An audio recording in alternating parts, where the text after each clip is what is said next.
Hello नमस्कार student. आज की क्लास में अपन कवर करने वाले हैं क्वेश्चन नंबर 12 और 13। ये एक्सरसाइज ये कंप्लीट हो जाएगी, ये चैप्टर भी कंप्लीट हो जाएगा इसी क्लास के बाद में। तो देखिएगा, पहला क्वेश्चन इस प्रकार से रहेगा आज की क्लास का। 4 सेंटीमीटर त्रिज्या वाला एक वृत्त और वृत्त के परिगत एक त्रिभुज जैसा कि आपको दिखाई दे रहा है ABC है, इस प्रकार खींचा गया है कि रेखाखंड BD, जो BD रेखाखंड है अपन कहें, और DC इसमें से स्पर्श बिंदु D द्वारा BC पर विभाजित है। BC विभाजित है, एक तरीके से अपन कह सकते हैं कि जो BC लाइन है, जो BC रेखा है, वो बिंदु D पे दो भागों में विभाजित हो रही है, जिनकी लंबाइयां क्रमशः क्या है, 8 सेंटीमीटर और 6 सेंटीमीटर है। इसकी लंबाई आपको दे रखी है 8 सेंटीमीटर है और इसकी लंबाई आपको दे रखी है 6 सेंटीमीटर, जैसा कि आप डायग्राम देख पा रहे हैं। AB और AC की लंबाई निकालनी है आपको, टोटल AB की लंबाई निकालनी है।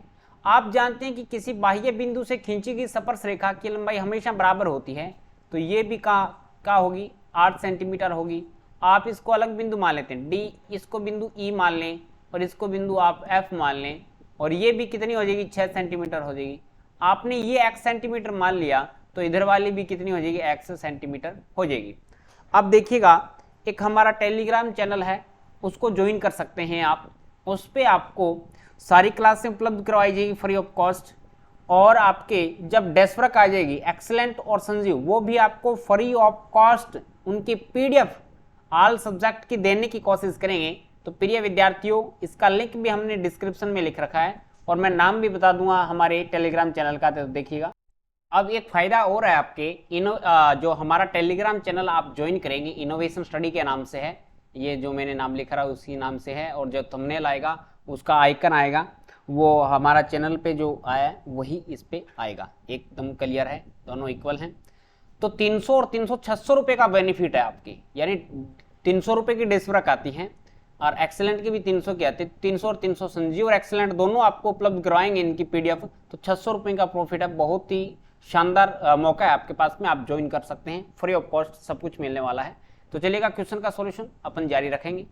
हमें दिया गया है वृत्त की त्रिज्या 4 सेंटीमीटर है तथा CE 6 सेंटीमीटर है, ये आप जानते हैं क्योंकि बाह्य बिंदु से खींची गई स्पर्श रेखा की लंबाई समान होती है। और DB और BF भी 8-8 सेंटीमीटर होगी, क्योंकि इसकी ये भी एक बाह्य बिंदु B से खींची गई स्पर्श रेखाओं की लंबाई बराबर होती है। ज्ञात कीजिए AC और BC, हमें ज्ञात करना है। ये सब कुछ जैसे मैंने लिख रखा है उस तरीके से आपको भी लिखना है प्यारे विद्यार्थियों। माना आपने ये मान लिया कि AEAF is equal to x centimetre है, जब AC क्या बन जाएगा, टोटल्स ये आपने x सेंटीमीटर मान लिया और ये भी आपने x सेंटीमीटर मान लिया, तो x प्लस में 6 हो जाएगा और ये हो जाएगा x प्लस में 8 सेंटीमीटर। अब देखिएगा किस प्रकार से इसका सॉल्यूशन करते हैं। त्रिभुज ABC का क्षेत्रफल एक बार तो टुकड़ों में निकाल लें, एक बार हीरोन्स फॉर्मूले की सहायता से त्रिभुज इसका क्षेत्रफल निकाल लें और दोनों को बराबर कर दें, तो वहां से हमारे पास में x का मान आ सकता है। तो देखिएगा, शुरू करते हैं। मैं लिखता हूं त्रिभुज ABC का क्षेत्रफल, त्रिभुज ABC का क्षेत्रफल इज इक्वल टू, मैं लिखूंगा त्रिभुज ACO या AOC कर दो, ऐसे करो आप इसको, AOC, त्रिभुज AOC का क्षेत्रफल प्लस में त्रिभुज BOC का क्षेत्रफल प्लस में त्रिभुज AOB का क्षेत्रफल, यानी तीनों त्रिभुज का क्षेत्रफल अगर अपन निकाल के जोड़ दें तो त्रिभुज ABC का क्षेत्रफल आ जाएगा। तो इस प्रकार से अपन यहां से निकालते हैं, पहले निकालते हैं AOC का क्षेत्रफल। तो लिखेंगे अब त्रिभुज AOC का क्षेत्रफल, तीनों का अलग अलग निकाल लेंगे। त्रिभुज का क्षेत्रफल होता है 1/2 आधार गुणा ऊंचाई, तो लिखेंगे 1/2 आधार गुणा ऊंचाई। जबकि आप जानते हैं कि इसमें दे रखा है 4 सेंटीमीटर त्रिज्या है, तो EO, OF और OD ये क्या होंगे, सारे 4-4 सेंटीमीटर होंगे। 4 4 सेंटीमीटर होंगे, तो आपने यहाँ पे 4 4 सेंटीमीटर लिख दिया। अब ये त्रिभुज ए ओ सी में देखो ऊंचाई है 4 सेंटीमीटर और आधार है AC, तो मैं यहां से लिख दूं 1/2, आधार तो है AC और ऊंचाई है EO। इसका मान पुटअप करें आप, 1/2 AC का मान क्या है x प्लस में 6 और इंटू EO का मान कितना है वो देखिएगा, ऊंचाई कितनी आ जाएगी इसमें, EO का मान आ जाएगा 4 सेंटीमीटर।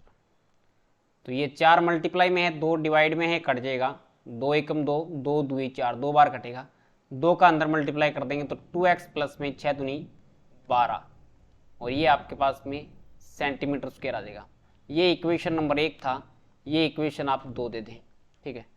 अब लिखेंगे त्रिभुज BOC का क्षेत्रफल।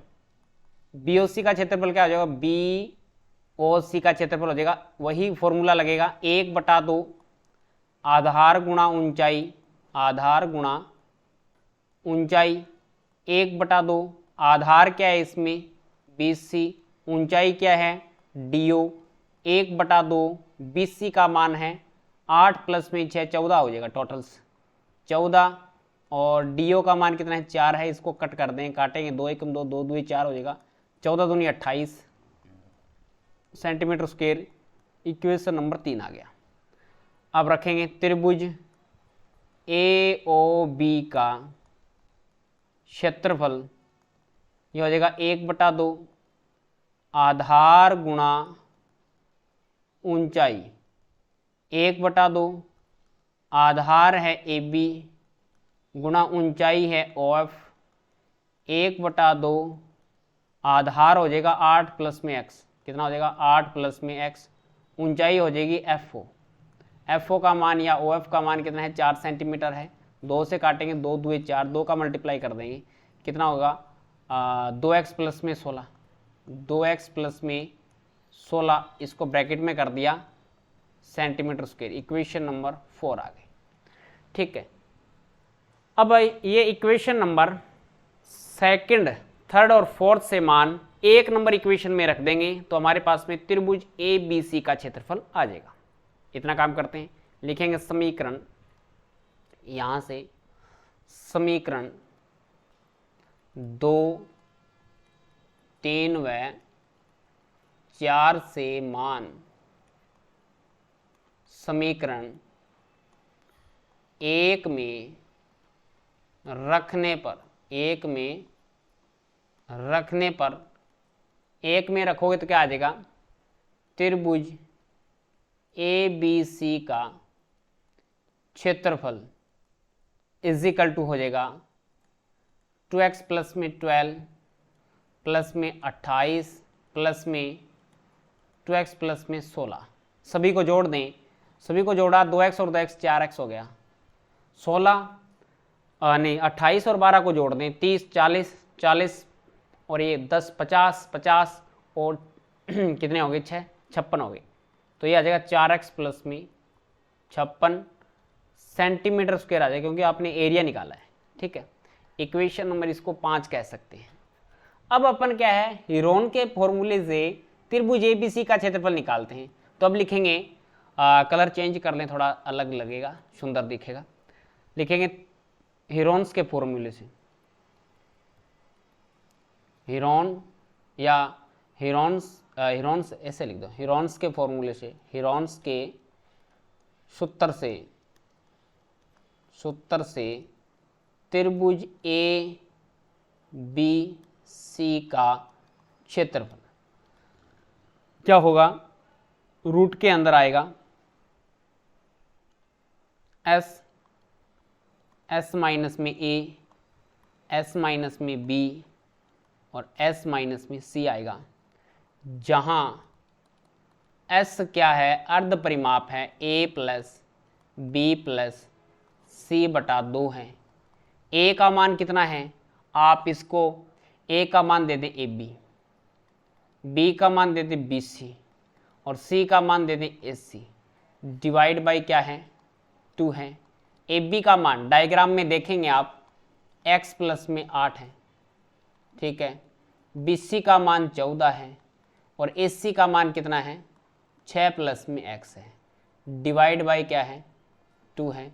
इसको जोड़ोगे तो 2x और x कितना हो जाएगा 2x हो जाएगा और ये हो जाएगा आपके पास में 14 दूनी 28 हो जाएगा, 14 दूनी 28 डिवाइड बाई 2 करोगे, 2 से काटोगे, 2x में 2 का भाग देंगे तो x आएगा। और इस प्रकार से नहीं करते, थोड़ा और सॉल्व आउट करवाऊँ मैं आपको, अच्छे तरीके से करवा दूँ, चलो कोई बात नहीं। 2 आपने ऊपर से कॉमन ले लिया, x प्लस में 14 बच गया ऊपर, नीचे 2 है, 2 से 2 कट गया, रिजल्ट आ गया x प्लस में 14। ये क्या आ गया आपका अर्ध परिमाप आ गया।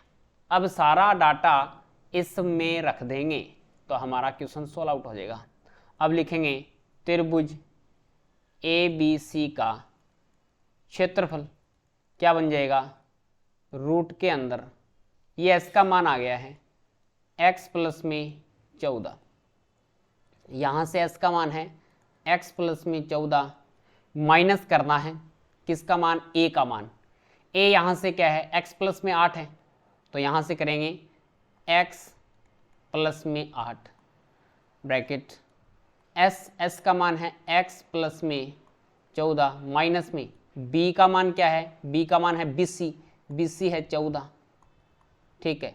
और ये हो जाएगा s का मान है x प्लस 14 माइनस में c का मान क्या है AC का मान है 6 प्लस में x, कितना है भैया 6 प्लस में x है।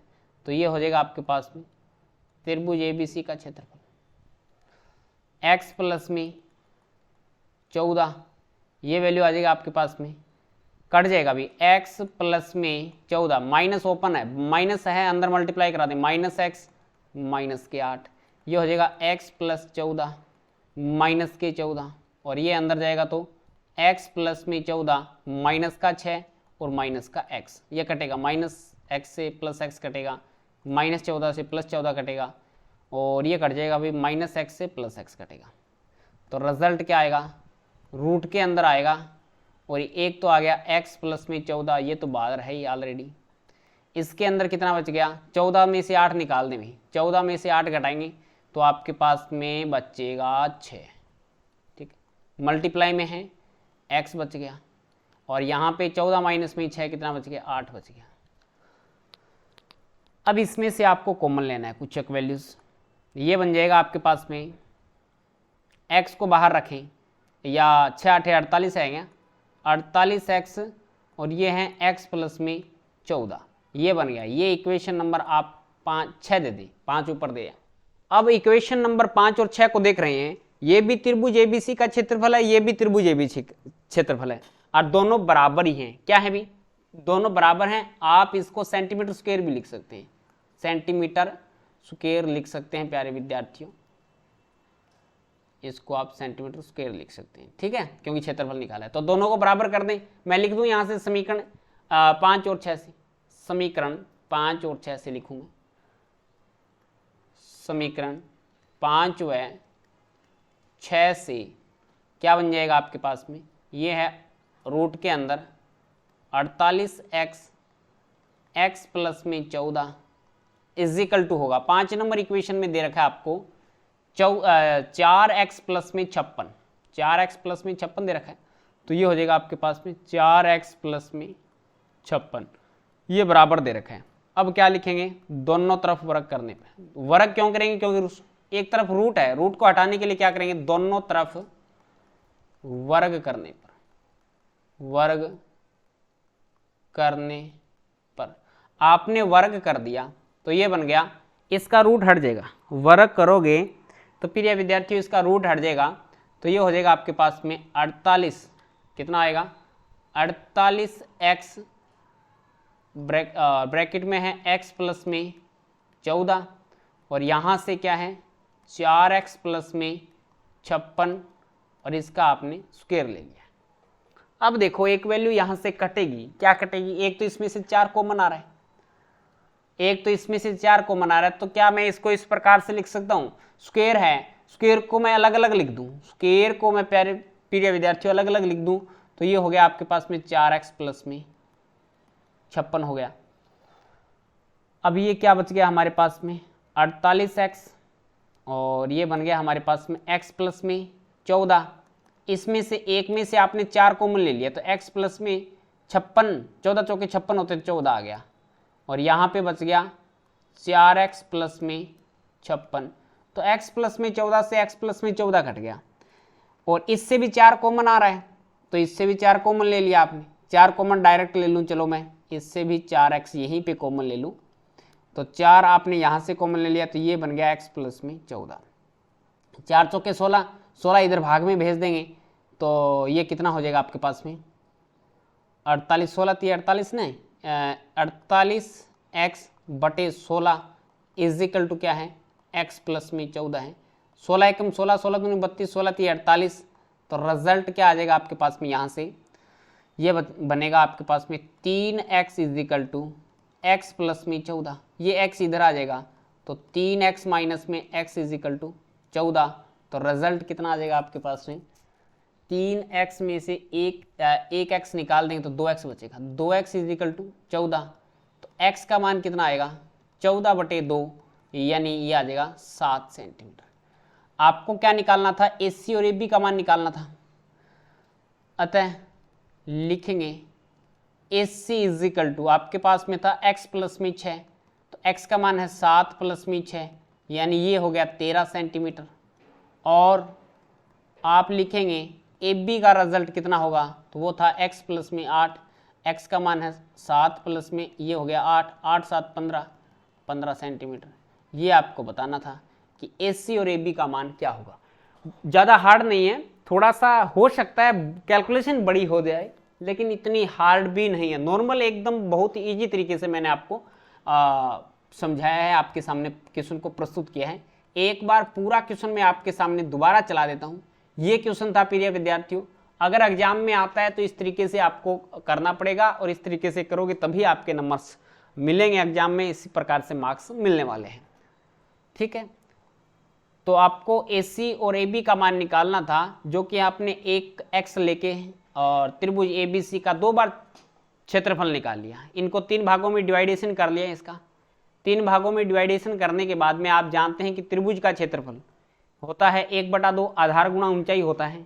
आधार तीनों का अलग अलग था, ऊंचाई तीनों की सेम थी। फिर इसके बाद में हीरोन्स के सूत्र से हमने त्रिभुज ABC का क्षेत्रफल निकाल लिया। दोनों क्षेत्रफल एक ही त्रिभुज के हैं तो हमने इसको बराबर रख दिया, फिर हमने इसका वर्ग कर दिया ताकि ये रूट है वो हट जाए। इसके बाद में जो कैलकुलेशन हो रही थी वो कैलकुलेशन कर ली और x का मान हमने निकाल लिया है। तो इस प्रकार से ये पूरा क्वेश्चन आपके सामने प्रस्तुत हो जाता है। इसके बाद में लास्ट एंड फाइनल क्वेश्चन की चर्चा करते हैं कि सिद्ध कीजिए कि एक वृत्त के परिगत बनी चतुर्भुज की आमने सामने की भुजाएं केंद्र पर संपूरक कोण अंतरित करती है। संपूरक का मतलब होता है 180 डिग्री कोण अंतरित करती है। तो सबसे पहले इसका आपको डायग्राम आना चाहिए प्रिय विद्यार्थियों। तो सबसे पहले अपन क्या करते हैं, इसका डायग्राम बना लेते हैं। जैसा कि आप देख पा रहे हैं हमने डायग्राम बड़ी शिद्दत से बना दिया है। वृत्त है, ओ वृत्त का केंद्र दिया क्या गया वो लिख लेते हैं। ओ वृत्त का केंद्र है तथा ABCD एक चतुर्भुज है। AB BC CD AD स्पर्श रेखाएं हैं जो कि आप देख पा रहे हैं। सिद्ध करना है AOB और DOC, कौन सा है DOC, ये एंगल्स और ये एंगल्स, इन दोनों का सम आपको क्या है 180 डिग्री लेके आना है। इसके लिए आपको रचना करनी पड़ेगी। रचना में आप क्या करेंगे बताओ मेरे को। रचना में आप S को O से मिला देंगे, O को Q से मिला देंगे, O को P से मिला देंगे। किससे? O को आप P से मिला देंगे, और इसको इरेज कर दूं मैं, और R को आप O से मिला देंगे। इस प्रकार से मिला दिया। मिलाने के बाद आपको 2 त्रिभुज लेने हैं। कौन से 2 त्रिभुज लेने हैं मैं बताता हूं, फिर आप समझ जाएंगे। मैं रचना में क्या लिखूंगा, बिंदु O को या O को बिंदु S P Q और R से मिलाया।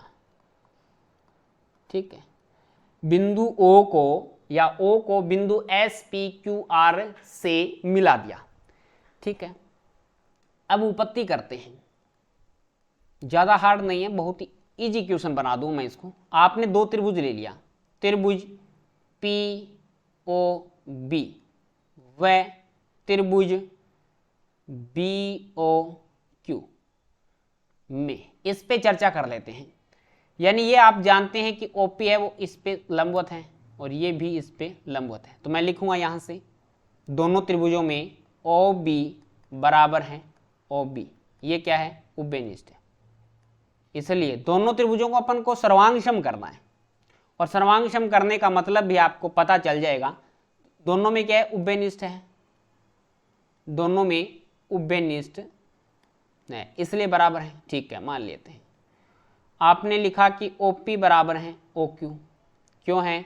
एक ही वृत्त की त्रिज्या है, या लिखेंगे वृत्त की त्रिज्या है, इसलिए बराबर है।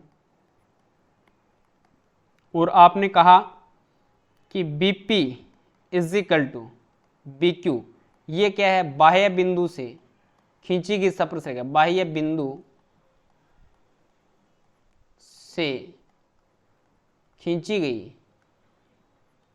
गई स्पर्श रेखा है, स्पर्श रेखा है, बाह्य बिंदु से खींची गई स्पर्श रेखा है। इसलिए अपन कह देंगे कि त्रिभुज POB सर्वांगसम है त्रिभुज BOQ के, और BOQ के सर्वांगसम है। और कौन से रूल से है? साइड से सर्वांगसम है। सर्वांगसम त्रिभुजों के संगत कोण बराबर होते हैं, इसलिए हमारे पास में एंगल POB बराबर होगा एंगल्स BOQ। अब अपन इसका अलग अलग नामकरण कर देते हैं। ठीक है, तो आप इसका नामकरण करेंगे तो वो इस प्रकार से हो जाएगा। यानी ये जो एंगल है ना, वो आपने दे दिया एक, कौन सा? ये नाम दे दिया, 1 नंबर दे दिया। ये आपने दे दिया 2, ये आपने दे दिया 3, ये आपने दे दिया 4, ये आपने दे दिया 5, ये आपने दे दिया 6, और ये दे दिया 7, और ये दे दिया 8। ठीक है, यहां से लिखेंगे कि एंगल 1 और 2 बराबर है। ये एंगल 1 अभी, एंगल 1 और 2 बराबर हैं, लिखेंगे ये हो जाएगा एंगल 1 बराबर है एंगल 2 के। इसी प्रकार से अब आपको प्रत्येक कंडीशन में बाकी त्रिभुजों को सर्वांगसम नहीं करना है। आपने सर्वांगसम कर दिया साइड से, तो लिखेंगे इसी प्रकार से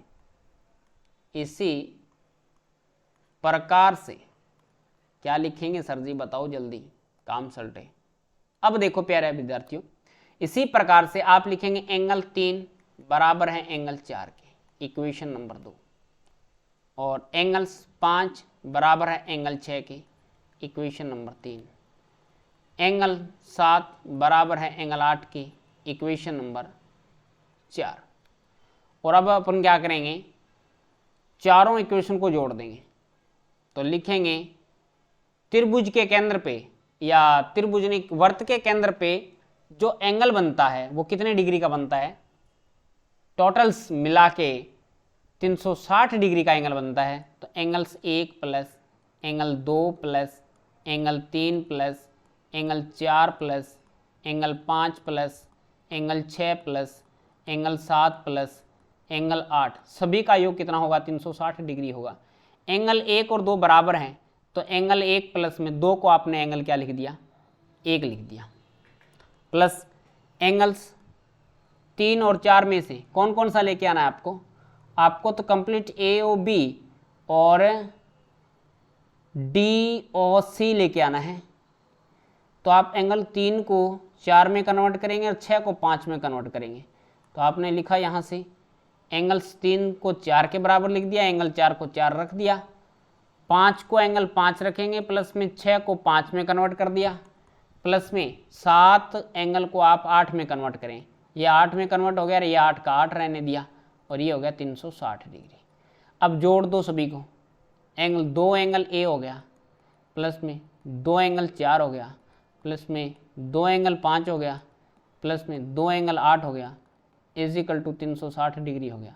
2 सभी में कॉमन आ गया, ये बन गया आपके पास में एंगल 1 प्लस में मैंने इसको एंगल 8 लिख दिया, इसको ब्रैकेट में लिख दिया, प्लस में ये हो गया angle 4 plus angle 5, angle 4 plus में एंगल 5 लिख दिया इज इक्वल टू ये क्या हो गया 360।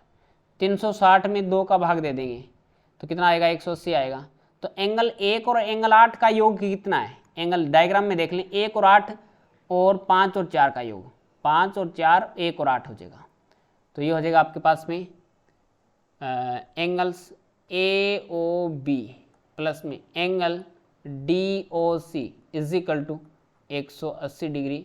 यही आपको प्रूव करना था, यही आपको HP करना था, हैंस प्रूव। संपूरक होना चाहिए, संपूरक 180 डिग्री होता है, 2 से भाग दे दिया 360 को तो 360/2 यानी 180 हो जाएगा।